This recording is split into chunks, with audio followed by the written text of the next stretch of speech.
Buenos días. Vamos a dar comienzo a esta audiencia fijada en el caso 12.573, Marino López y otros, Operación Génesis, solicitada por la Comisión Intereclesial de Justicia y Paz, con representantes de los peticionarios y del Estado de Colombia, para escuchar argumentos y alegatos de fondo sobre el caso. Tenemos previsto una hora. Daríamos primero la palabra a los peticionarios para una presentación inicial de 20 minutos y luego al mismo tiempo tendrá el Estado para su réplica y un espacio para preguntas de los comisionados. De manera que le doy la palabra a los peticionarios para la presentación inicial. Muchas gracias. Nuestra presentación tendrá 4 aspectos. El primero, una descripción de los hechos ocurridos entre el 24 y el 27 de febrero del año 1997 y sus consecuencias posteriores de desplazamiento forzado a 3 lugares. En segundo lugar, los derechos que alegamos fueron vulnerados de la Convención Americana de Derechos Humanos. El tercer aspecto, la invocación al artículo 29, y el cuarto, unas solicitudes. Nosotros estamos aquí en representación de la esposa de Marino López Mena, de su hija e hijo, de un puñado de mujeres familiares de víctimas de asesinatos y desapariciones forzadas y afectadas también por el desplazamiento forzado causado a raíz de la Operación Génesis, que hoy habitan en condiciones infrahumanas en el municipio de Turbo, y en nombre de las familias que han habitado en el Cacarica tradicionalmente durante los últimos 45 años y habitan en unas zonas humanitarias o espacios de protección de la población civil. Ellos han sido residentes tradicionales en esta área que se encuentra en el norte occidente de Colombia, en la frontera con Panamá, un territorio colectivo de 103.024 hectáreas. Antes de la Operación Génesis, para ellos y su percepción es que vivían en un paraíso, plenitud de vida donde las pocas siembras de pancoger les permitían sobrevivir. Con sus ingresos pagaban los profesores, la salud, tenían techo y su calidad de vida adecuadamente satisfecha por ellos mismos. Este territorio es de altísima biodiversidad. Ellos aprendieron a crecer con el mundo natural, con muchas fuentes de agua, muchos ríos, peces, cientos y miles de especies forestales. Sus construcciones habitacionales estaban cerca de las orillas de los ríos y eran distantes mínimo cada una entre 15 minutos, 1, 2 o 3 horas de camino a pie. Su ancestralidad se percibía en las danzas, los alabados, los rituales, la tradición oral, una mezcla de sincretismo entre lo cristiano y lo africano, los tambores, el fútbol, la posibilidad de los convites, de las mingas, eran parte de su actividad. Eran organizaciones donde las mujeres tenían un papel protagónico en el fortalecimiento de la vida comunitaria. Tenían todo para vivir. Y todo cambió en esos 4 días de la Operación Génesis. Comandada por el general Rito Alejo del Río, como aparece con su firma, esta operación se desarrolló por aire y por tierra. Los bombardeos se iniciaron el 24 de febrero bajo objetivos contra insurgentes. Se configuró una violación múltiple de derechos humanos de este grupo humano.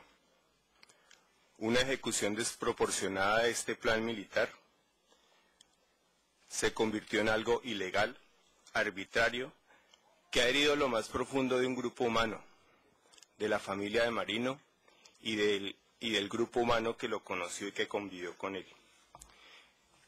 Simultáneamente a esa operación aérea se desarrollaron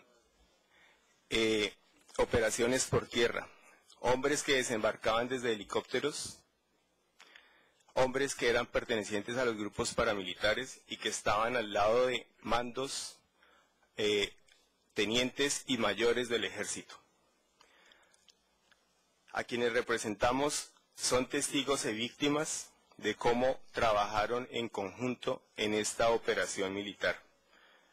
Fueron testigos de cómo el mayor Salomón al solicitarle que no se desplazaban, que se unían en una sola comunidad las 23 comunidades, este oficial del ejército inicialmente autorizó esa posibilidad y el comandante paramilitar que lo acompañaba se rehusó y manifestó que deberían salir obligatoriamente a Turbo, donde los esperaría la policía. Efectivamente allí, una religiosa de la Iglesia Católica que hoy tiene cerca de 80 años, observó cómo la policía, desde horas de la mañana del 28 de febrero, tenía dispuestas varias carrozas y varios automóviles de la policía para dirigir todos los desplazados hacia el municipio de Turbo. Pero ellos también fueron testigos de más cosas. Cómo se simuló un enfrentamiento contra la guerrilla de las FARC en el caserío de Bijao, Cacarica, que nunca existió, que no era cierto que hubiera guerrilla. Cómo reunieron a las comunidades, les dieron un plazo de 3 días para abandonar la tierra. Cómo empezaron el saqueo de sus viviendas, cómo las quemaron. Cómo al siguiente día, en horas de la mañana, nuevamente regresaron los paramilitares, sacaron las prendas de las mujeres, saquearon los kioscos de los centros comunitarios de las mujeres, se burlaron de las mujeres, tomaron a Marino y en presencia de 2 adultos, un niño, 3 adultos y un niño, le cortaron la cabeza, luego de desmembrarle 2 partes de su cuerpo. Y jugaron fútbol con ella. Los niños, que es el niño que estaba allí presente, los hijos de Marino que seguramente están escuchando esta audiencia, reflejan hoy, 12 años después, lo que ha significado la impunidad en este caso. La negación del artículo 1.1 de la Convención Americana en su padre y los efectos que eso ha tenido en el conjunto de una comunidad afrodescendiente. Y lo que ha significado para los niños la imposibilidad de volver a sentir que el fútbol era un deporte, era algo que posibilitaba el juego. Y la imposibilidad hoy de seguir habitando con esos ecosistemas en los cuales nacieron y crecieron. Y ellos fueron testigos cuando llegaron a Turbo de cómo el ejército, luego de que lo recluyeron a cerca de 1000 personas en este coliseo, vivieron en condiciones de hacinamiento, rodeados con alambres de púas, y el general Rito Alejo del Río llegó a las pocas horas manifestando: ustedes no regresan hasta que limpiemos la zona de guerrilla. Pasaron 1, 2, 3 días, 1 año, 2 años, 4 años, y la gente regresó. Pero durante el desplazamiento, que fue a 3 sitios, al Coliseo de Turbo, a Bocas del Atrato y a Panamá, las familias fueron hostigadas también por paramilitares que se paseaban al lado de la policía y de la fuerza pública en estos lugares. Fueron y vivieron la experiencia de la discriminación, trajeron supuestamente el mal para la ciudad de Turbo y eran acusados de ser la peste negra, y la gripa era la peste negra. Las mujeres eran hostigadas por paramilitares y hombres que querían abusar de ellas cuando salían del encierro de un coliseo para intentar lavar la ropa. Los niños vivían en condiciones infrahumanas. Se inició un proceso de urbanización acelerada y forzada en medio de la presencia institucional del Estado colombiano, Fuerza Pública, Brigada 17 y Policía de Urabá.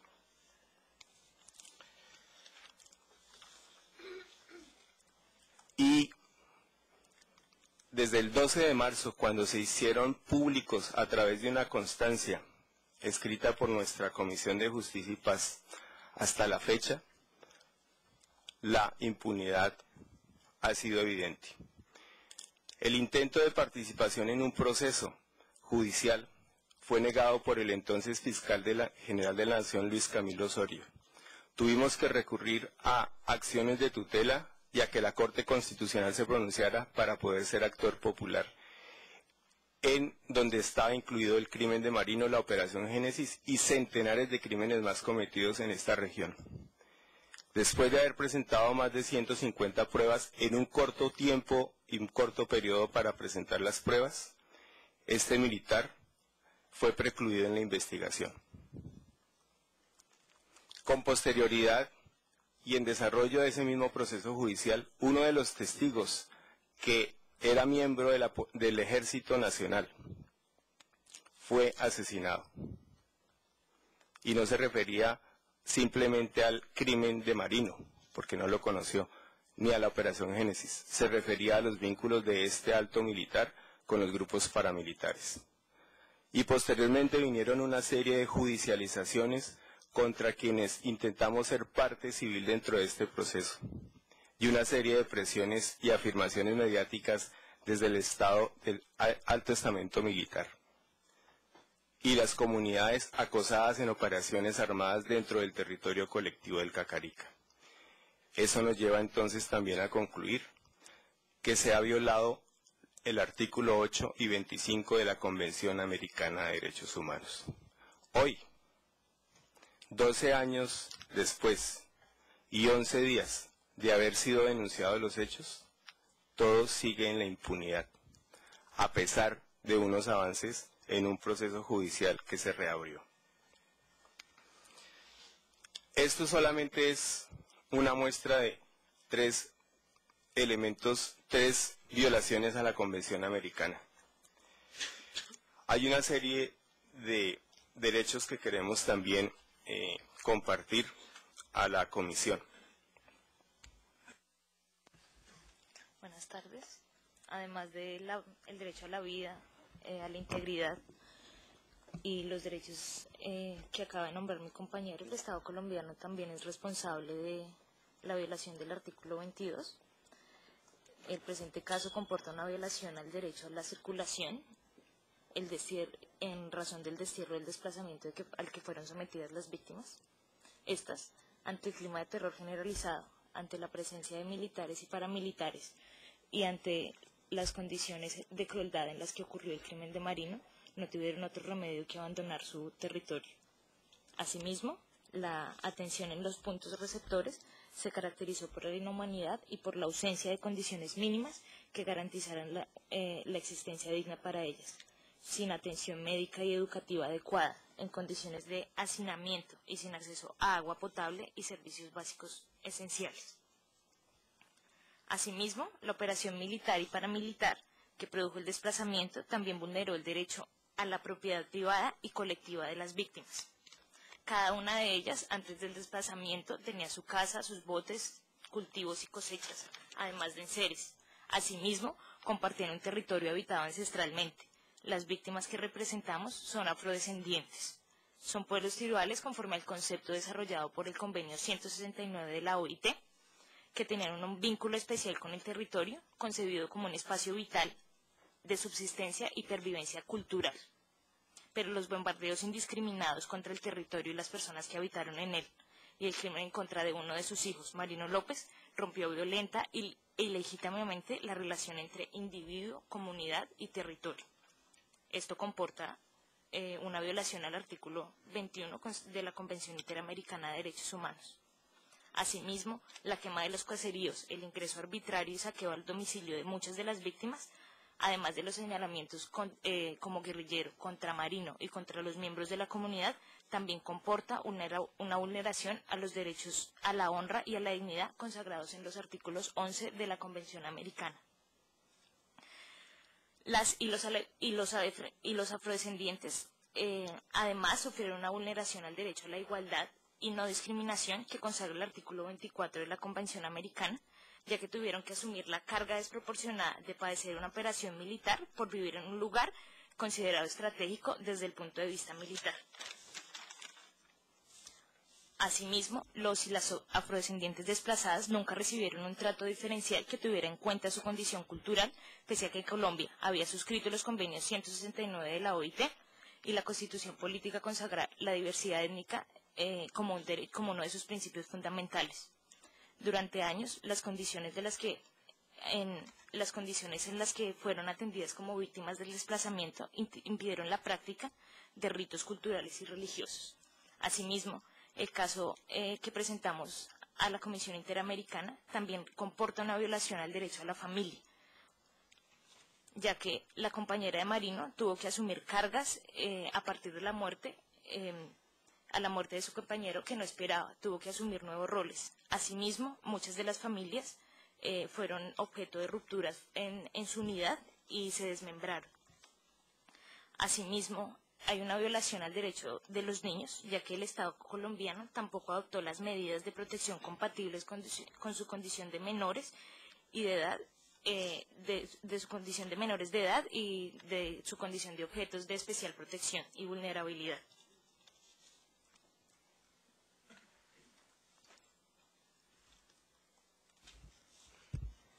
Buenas tardes. En mi intervención centraré el análisis en la vulneración del artículo 22 sobre la circulación y residencia de las víctimas que representamos. Esta vulneración comporta una gravedad extrema que está determinada por tres elementos fundamentales. El primero de ellos es la arbitrariedad en que fue cometida, es decir, según el Comité, la Comisión de Derecho Internacional de la ONU, por carecer de algún motivo legal que la justificara. En segundo lugar, porque según el derecho internacional es un delito de crimen, es un crimen de lesa humanidad que comporta una gravedad especial. Así lo ha definido el Estatuto de la Corte Penal Internacional en su artículo 7º, el cual debe ser traído a colación en este momento para ser aplicado al caso que nos compete, debido a que en el desarrollo fáctico de los hechos vemos cómo hay un carácter sistemático y generalizado que está determinado por un actuar en contubernio de las fuerzas militares con los grupos paramilitares para desplazar a las personas de las comunidades del Cacarica. Asimismo, este carácter sistemático es evidente debido a que la policía estaba esperando a las personas desplazadas en turbo, les brindó carros y camiones para llevarlos al Coliseo donde serían hacinados posteriormente. En este análisis también debemos considerar el grupo de población afectada, niños, mujeres, ancianos y sobre todo una comunidad afrodescendiente comprendida desde el derecho internacional en el convenio 169 de la OIT como un pueblo tribal. En aras de un análisis más favorable a la interpretación de todos estos derechos, solicitamos a la Comisión Interamericana sea tenido en cuenta el artículo 29 como cláusula abierta de interpretación en dos sentidos. El primero, para traer a colación los principios rectores de desplazamiento interno de Francis Dehn de 1998 y el protocolo segundo a los convenios de Ginebra, en especial el artículo 17, como ya lo ha hecho la Honorable Corte Interamericana en los casos de Mapiripán y de Ituango. Asimismo, solicitamos esta interpretación favorable conforme a los pronunciamientos de la Corte Constitucional Colombiana, el cual desde el año 2000 ha determinado que esto es una vulneración masiva, grave y continuada de los derechos de las personas desplazadas.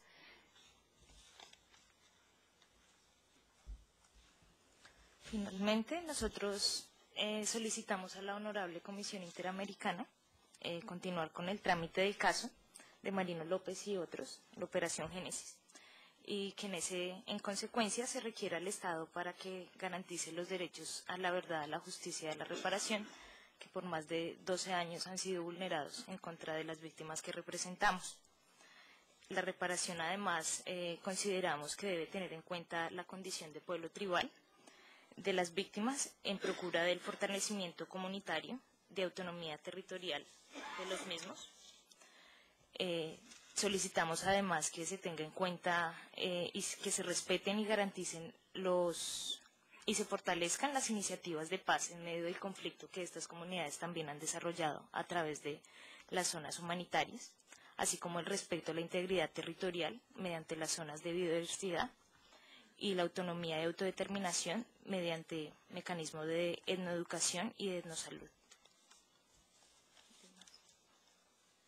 Muy bien, muchas gracias. Tiene la palabra los representantes del Estado. Gracias, También señor. por 20 minutos. Sí, señores comisionados, una sola advertencia. Este es un caso, a diferencia de los demás, de las demás sesiones del día de hoy, este es un caso particular que estamos debatiendo, por eso la respuesta del Estado será técnica, en la mayoría, la doctora Juana Inés Acosta. Muchas gracias. Buenos días, señor presidente, señores comisionados, ilustres peticionarios. El Estado en la presente audiencia presentará algunas observaciones de fondo, no sin reservarse la oportunidad para presentar por escrito argumentos adicionales e información, dado que el Estado aún se encuentra en su oportunidad de presentar sus alegatos de fondo, tal como fue confirmado por la Comisión Interamericana en nota del 6 de marzo de 2009.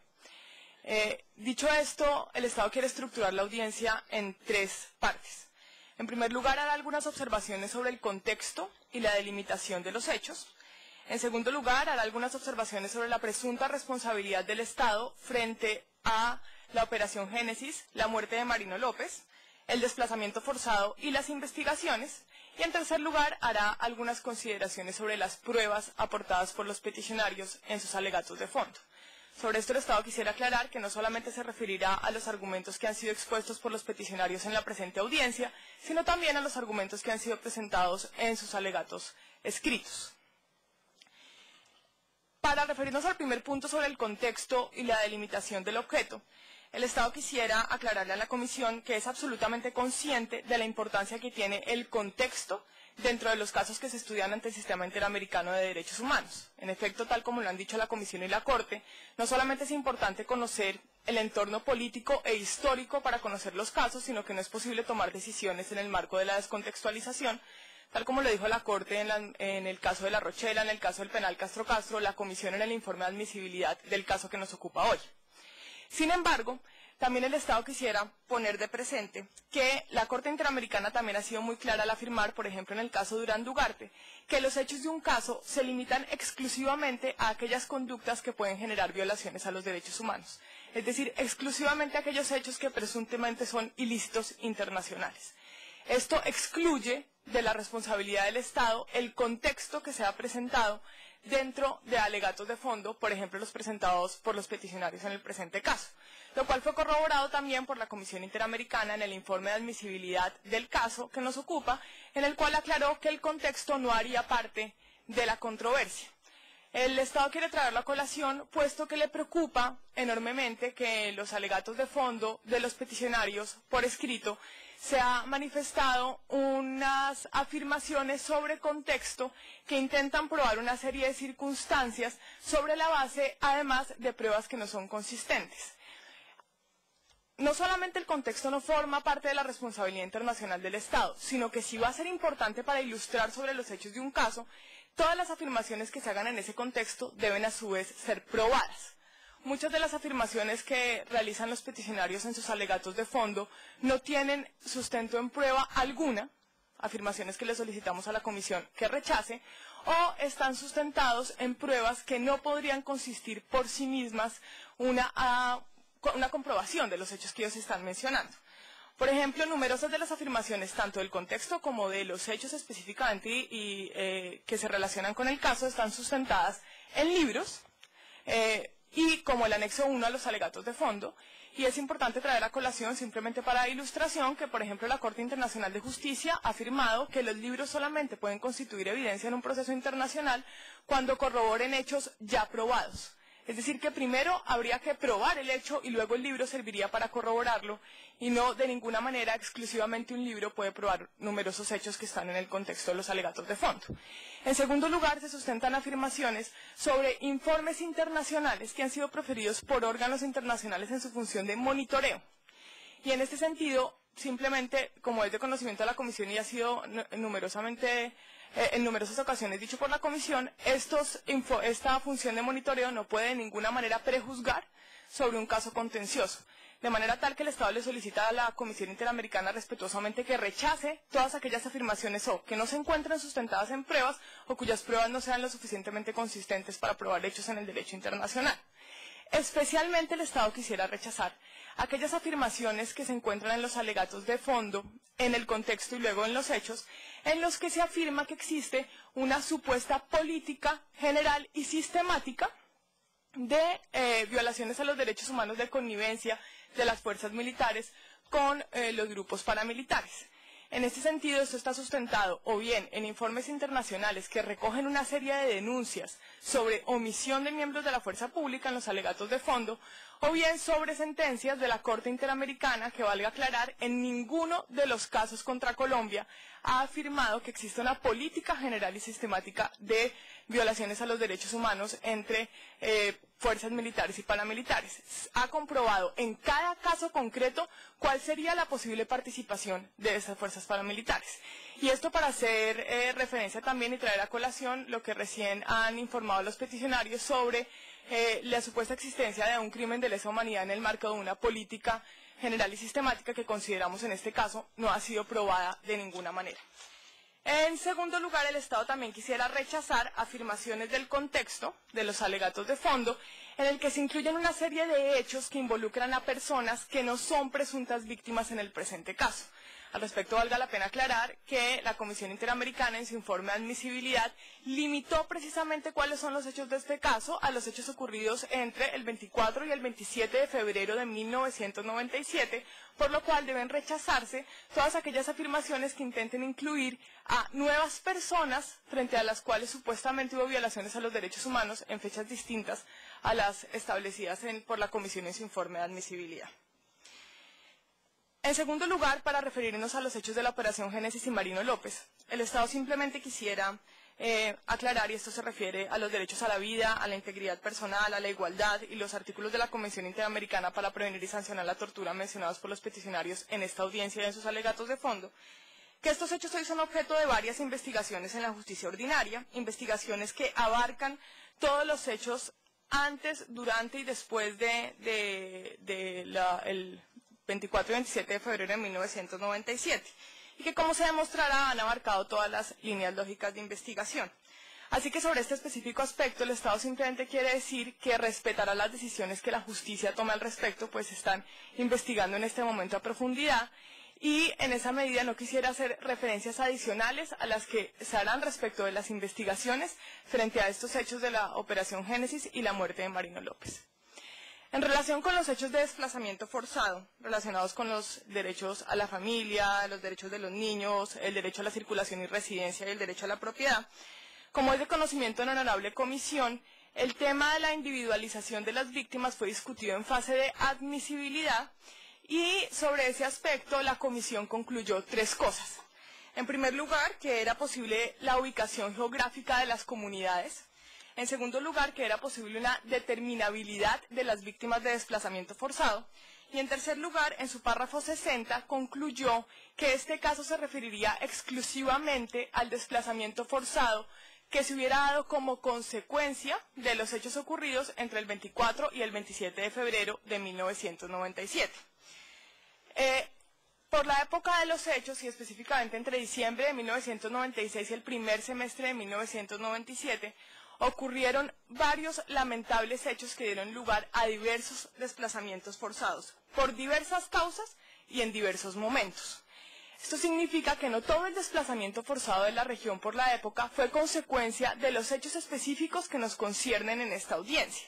Y a pesar de que el estándar frente a la identificación de las víctimas en la fase de admisibilidad podría referirse a una posible determinabilidad, ya en esta fase de fondo, para probar uno de los elementos de la responsabilidad internacional del Estado, es decir, el nexo causal que podría existir entre los hechos del caso y el desplazamiento forzado, es necesario identificar cuáles son las personas que se desplazaron como consecuencia de los hechos, carga que en este caso le corresponde a los peticionarios, especialmente para poder probar la responsabilidad internacional del Estado frente a esas personas desplazadas. Y no sería, el debate en este caso, señores comisionados, no es si podemos identificar a las comunidades, que es un debate que además ya se dio también en el marco del expediente de medidas cautelares, sino si podemos identificar cuáles son las personas que se desplazan como consecuencia de unos hechos que se están atribuyendo presuntamente a la responsabilidad del Estado. Y sería afectar el derecho a la verdad de todas las comunidades desplazadas, pretender que todas fueron desplazadas por unos mismos hechos, sin reconocer que hubo diversas causas y diversos momentos de desplazamiento por la época que evidentemente el Estado lamenta profundamente. Y para citar algunos de los casos que precisamente también citan los peticionarios en este caso, como el de las masacres de Ituango y el caso de la masacre de Mapiripán. En el caso de las masacres de Ituango, en los párrafos 220 y 221, la Corte Interamericana de Derechos Humanos manifestó que era necesario identificar a las víctimas de desplazamiento para poder demostrar la responsabilidad internacional del Estado, y que a pesar de que podrían existir otras personas que lamentablemente hubieran sido desplazadas por los mismos hechos, solamente frente a aquellas identificadas el Estado podría ser responsable internacionalmente. Y por último, frente al desplazamiento forzado, el Estado simplemente quisiera decir algunos hechos concretos de atención que le dio a la población desplazada en esa época, población desplazada por varios hechos en varios momentos, información que será ampliada en la información que por escrito presente el Estado, debido al tiempo que tenemos en esta audiencia, y que fue brindada en virtud del principio de solidaridad por las entidades estatales.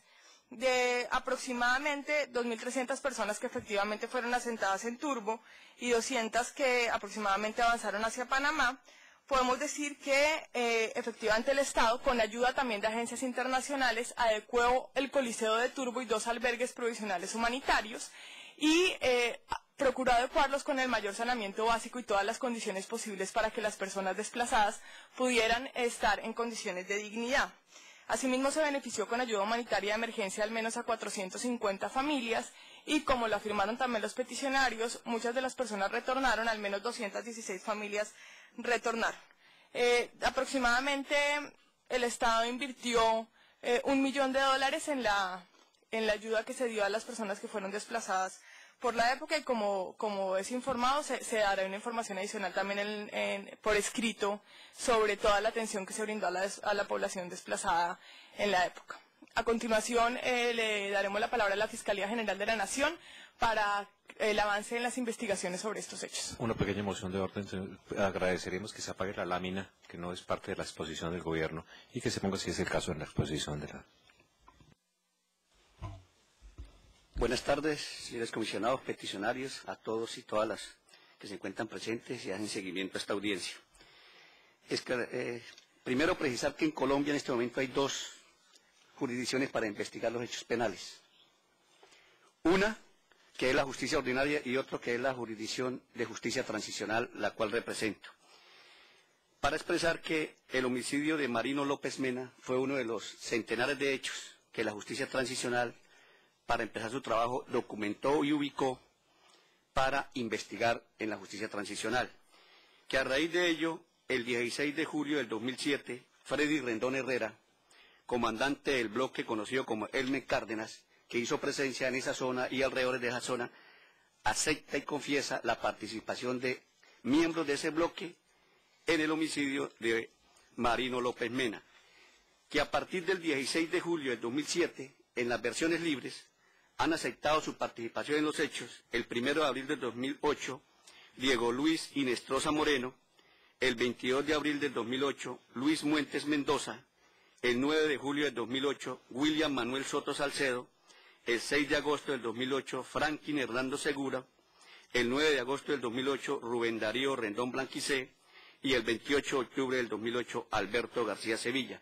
Todos ellos han manifestado haber estado allí el día del homicidio de Marino López Mena, han empezado a contar los relatos de qué sucedió, cuáles fueron las causas, cuáles fueron los móviles y cuáles las circunstancias en que asesinaron a Marino López Mena.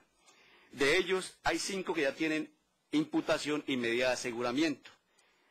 Expresarle a la comisión, a los oyentes, a los peticionarios, que estos hechos han empezado a ser objeto de establecer, verificar y investigar si lo que están diciendo y contando estos 7 miembros del bloque de Elmer Cárdenas es la verdad, y si no, precisar la verdad de ese hecho. Está en el debate y en Justicia y Paz, ya hay 7 personas que han aceptado su participación en estos hechos. Buenas tardes, señores comisionados, señores peticionarios, para informar que en la Unidad Nacional de Derechos Humanos se sigue también la investigación por el homicidio del señor López Mena. Están vinculados 5 personas, de las que acaba de mencionar también el doctor Luis González en la Unidad de Justicia y Paz, y también en razón de lo que surgió de Justicia y Paz.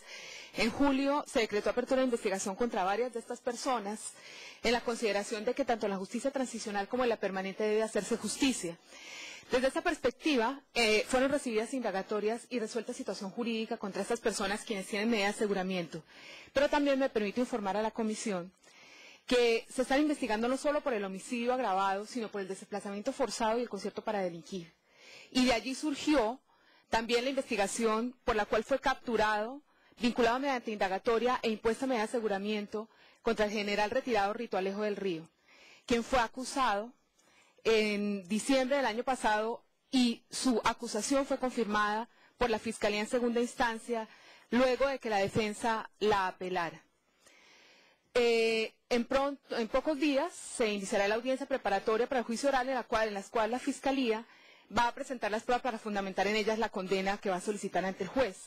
Asimismo, me permito informarle a los comisionados que la Sala Penal de la Corte Suprema de Justicia removió la cosa juzgada que existía sobre la decisión que precluyó la investigación que se seguía contra el general Rito Alejo del Río por concierto para delinquir y de multas que se pudieran atribuir en su posición de garante. Esto llevará a que varias de las investigaciones que se encontraban suspendidas en la Fiscalía General de la Nación sean reactivadas.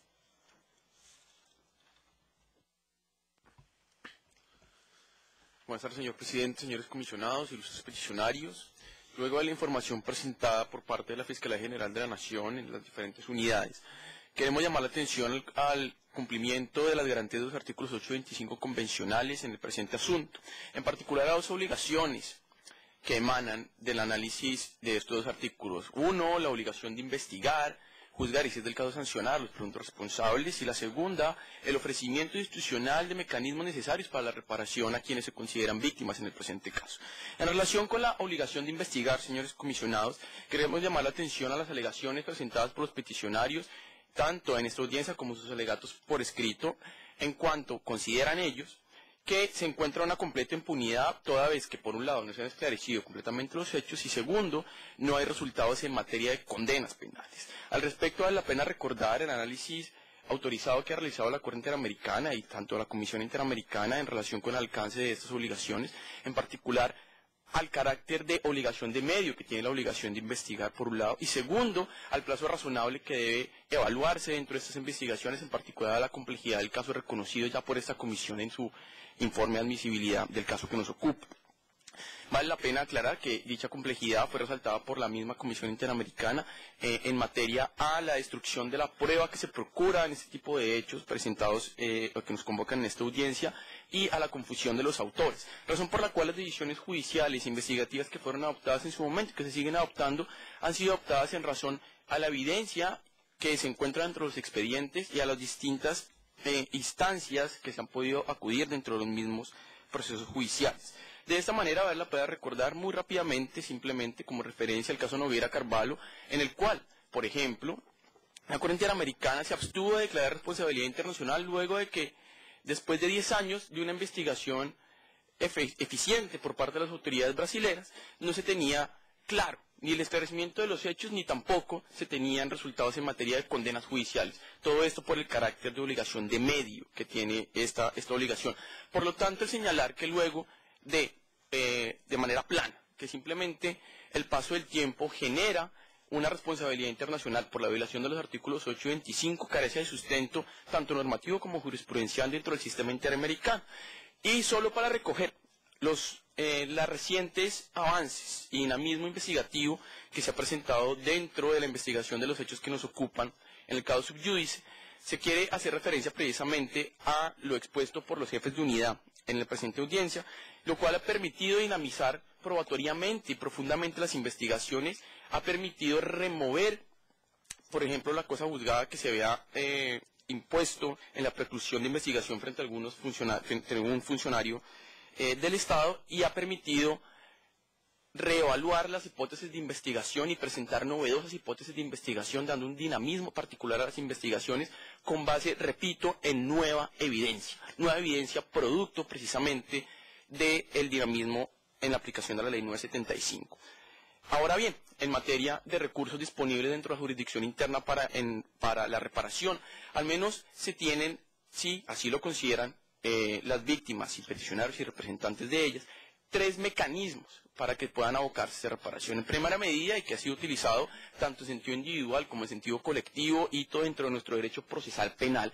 La demanda civil, tanto individual como colectiva, tal como fue referida por parte de los ilustres peticionarios en esta audiencia. Si bien hubo algunos obstáculos en principio para la constitución colectiva de o popular o la demanda popular en materia de representación civil dentro del proceso penal, en última esta representación se dio y está disponible tanto en ese proceso de la investigación 57-67 como en los demás procesos que se surten dentro de la jurisdicción penal colombiana.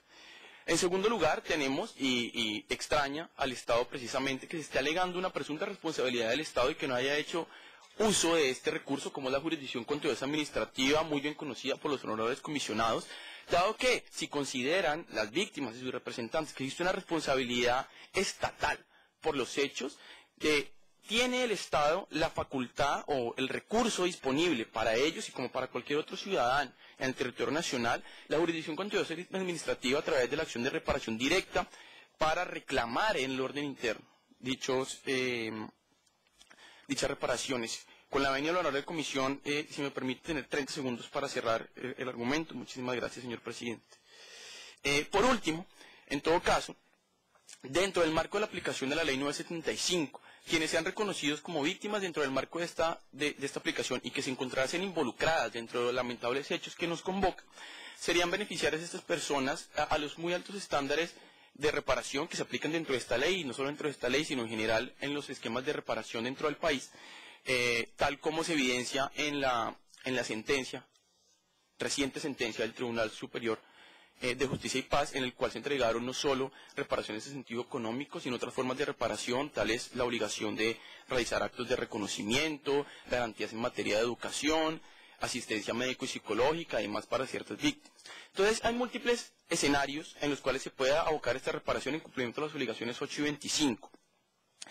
En consecuencia, solicitamos a la honorable comisión que tenga en cuenta esos antecedentes que ha presentado el Estado, así como los que presentará por escrito con posterioridad, con el fin de sustanciar y evaluar la presunta responsabilidad internacional del Estado alegada por los peticionarios en la presente causa. Muchas gracias. Solo una pregunta vinculada con la identificación de víctimas. Ambas partes tienen presente en el párrafo 37 del informe de admisibilidad. La comisión determina una víctima directa y deja abierto un proceso de determinación de víctimas respecto de las personas que fueron víctimas de desplazamiento. Simplemente menciona una serie de comunidades afectadas por el desplazamiento, pero lo integra allí.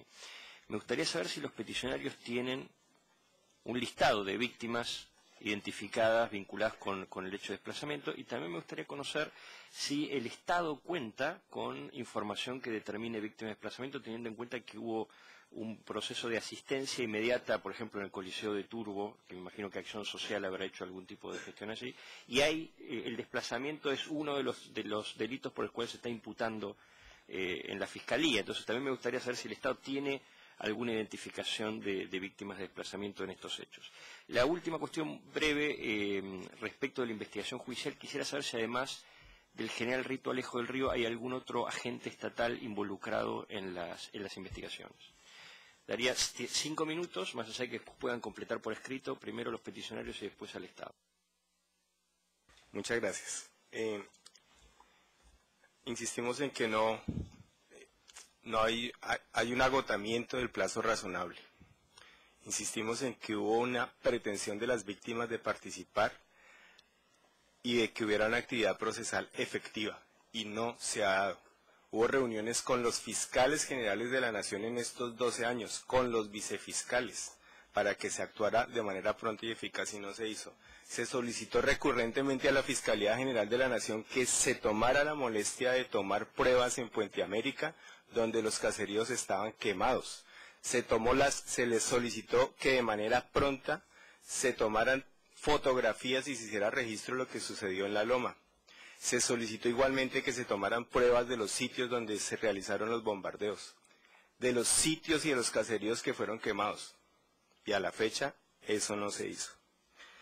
Además de eso, lo que tenemos como percepción distinta, siendo parte civil dentro del proceso, es que el desplazamiento interno no está siendo investigado. Está siendo investigado un crimen de una persona protegida que es Marino López. Sobre el tema de los contextos y los textos, por supuesto que estamos de acuerdo con que los contextos no son prueba. Aparecen en los alegatos y lo planteamos de esa manera para indicar con claridad que los informes elevados incluso por la Oficina del Alto Comisionado de Naciones Unidas para los Derechos Humanos, incluso la adopción de medidas cautelares el 17 de diciembre de 1997, nos estaban hablando de hechos evidentes, protuberantes, sobre los cuales no había una actuación diligente del Estado colombiano, que los paramilitares seguían en el entorno del Coliseo de Turbo, que produjeron desapariciones y asesinatos, solamente para indicar la gravedad de lo que estaba sucediendo, que era de conocimiento público. No nos estamos refiriendo en ningún momento más allá de los 4 días que firma el general Rito Alejo del Río como responsable de una operación militar. Nos estamos refiriendo a un grupo de víctimas perfectamente identificadas y que son las que estamos representando, cuyos nombres aparecen en los registros de la Red de Solidaridad Social y de Acción Social y en ese momento del Ministerio del Interior. Eso está claramente determinado y tenemos un listado que podemos aportar en el escrito para que quede fuera de toda duda todo lo que se ha aquí sostenido y afirmado.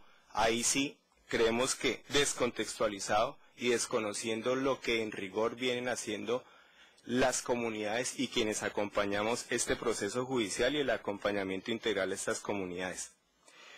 Hay 2 aspectos que nos vamos a referir rápidamente. Tiene que ver con el tema del principio de solidaridad y el de la reparación. Solo para señalar que pues la reparación es una consecuencia de la responsabilidad y que supone antes reconocimiento y garantía del derecho a la verdad y a la justicia. Y en ese sentido, las ayudas humanitarias que en parte, y la atención humanitaria que en parte fue cubierta en su gran mayoría por cooperación internacional, no puede ser considerada como reparación por el Estado colombiano.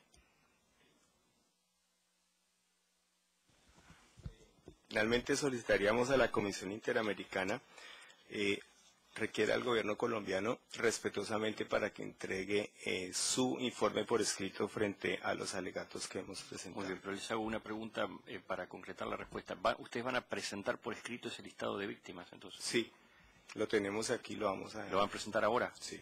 Perfecto, de lo cual se daría también traslado al Estado. Simplemente para 3 puntos, uno sobre el desplazamiento, otro sobre el tema probatorio y otro sobre el tema de las investigaciones.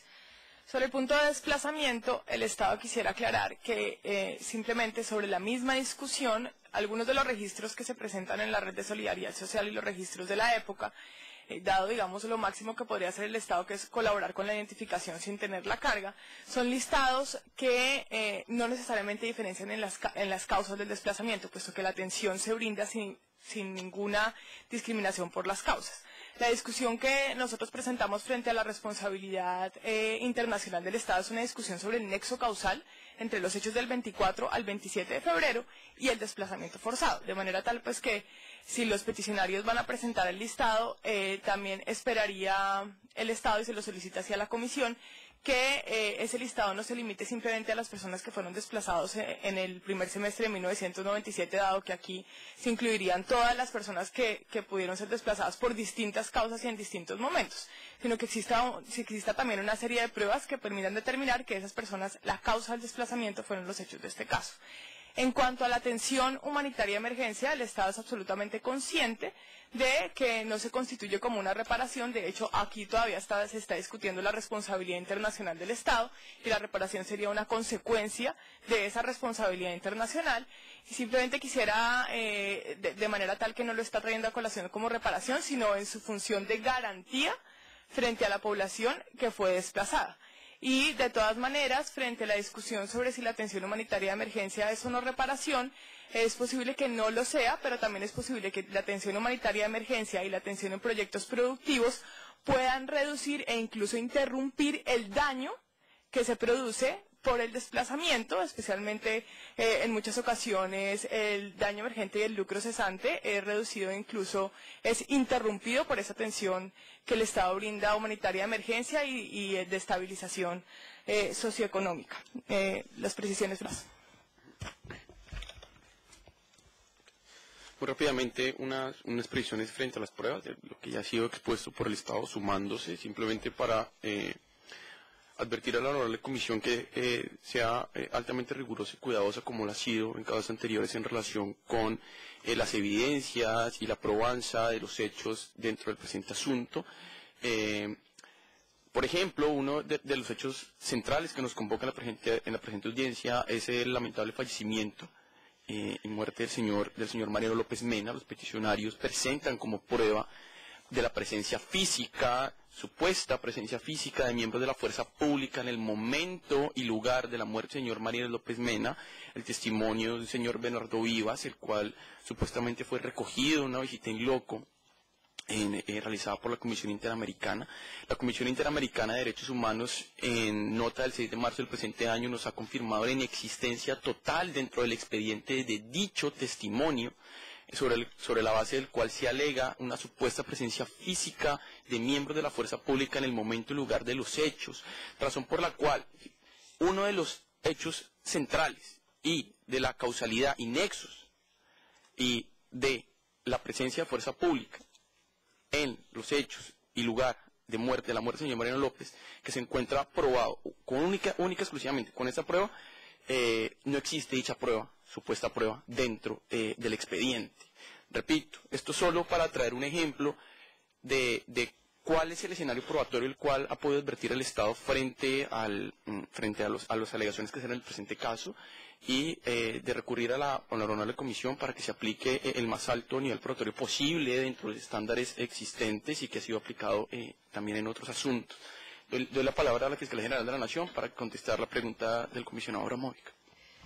Dos aspectos, señores comisionados. Lo primero, en lo relativo al desplazamiento forzado, es importante poner en su conocimiento que nosotros estamos interpretando el delito de desplazamiento forzado como una conducta de ejecución permanente. Mientras que las víctimas no tengan las condiciones dadas para regresar al sitio del cual fueron forzadamente sacadas, estamos considerando que el delito se sigue cometiendo. Tenemos una segunda dificultad aquí y es el tema de la tipificación de la conducta a partir del año 2000. Justamente en el año 97 no existía el tipo penal y esta situación que generó el homicidio del señor López Mena y otra investigación que se está adelantando dentro de la unidad, que es el expediente 1042, donde se investiga también un desplazamiento forzado en las comunidades del Cuenca de Cacarica y Suatatá, tiene esas dos perspectivas y esas dos situaciones. O sea, dentro de la hipótesis o de las dos hipótesis investigativas está que vamos a examinar el tema de la legalidad con la vista de que el delito se sigue ejecutando mientras que no se den las condiciones de regreso por parte de las víctimas. Y otro punto muy importante es que esto lo investigamos independientemente de quiénes sean realmente las personas que fueron víctimas del desplazamiento. Digamos que el tema del desplazamiento y la identificación de las víctimas es más para el tema de la reparación, pero no para el tema de la consumación del hecho punible. El otro aspecto que preguntaba el comisionado sobre la responsabilidad de otros agentes del Estado, preciso, porque el tiempo no me daba en su momento, que la acusación se hizo al general Rito Alejo del Río en su posición de autor mediato de lo que ocurrió. O sea, una posición que, por su estatus dentro de digamos, la organización militar, y lo que surgió de Justicia y Paz nos mostraba la relación que había para que los hechos se ejecutaran como se ejecutaron, y esa fue la hipótesis de la acusación y que se va a sostener en la etapa del juicio. Sin embargo, como la investigación sigue abierta, no se descarta que de surgir más pruebas podamos vincular otros miembros de la fuerza pública. Les agradecemos. Simplemente sobre el tema de la prueba, más allá que del escrito de los peticionarios le vamos a correr traslado al Estado y que el Estado tiene pendientes sus argumentos de fondo.